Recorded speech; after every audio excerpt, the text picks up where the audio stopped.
Johnson's men, the Confederates, will jump up, pick up from their stacks of arms their guns that they had loaded the night before. They'll get into their trenches, and as the Union Second Corps starts breaking through the impediments out in front, they start coming through this valley. Up rises the Confederates. They see them, they fire, and they hear pop, pop, pop, and not bang, bang, bang. Mother Nature disarmed an entire Confederate division. They had loaded their muskets the night before. It had rained. The dampness had wetted their powder. And now, before they could clear their muskets, up and over top of the earthworks come soldiers from Pennsylvania, Michigan, and other states. It is a wild pandemonium here, and the Union Army goes from a well-organized group in the Second Corps into a big blue mob.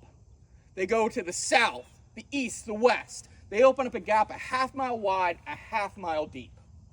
And in the meantime, they capture nearly 20 Confederate cannons coming back up into battery, 30 stands of Confederate colors, and they will capture 2 generals.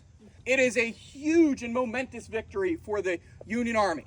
The 9th Corps goes in like they're supposed to, but the 5th does not.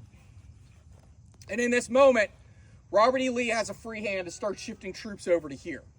But more importantly, Robert E. Lee now has had this piece of his line broken twice.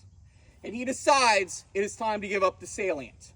But it is full of Union soldiers with more potentially on the way. So he makes a very, very tough call. It is time to buy time for my army with the lives of my men.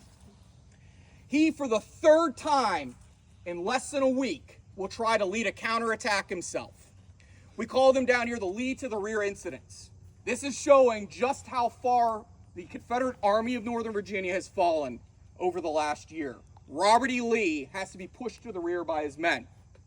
John Brown Gordon, a 32-year-old lawyer from Georgia who doesn't let history get in the way of a good story, will decide to lead the counterattacks with the division.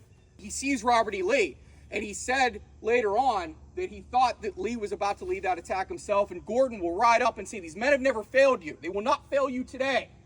And that was good enough for Lee to at least sit back and watch his men.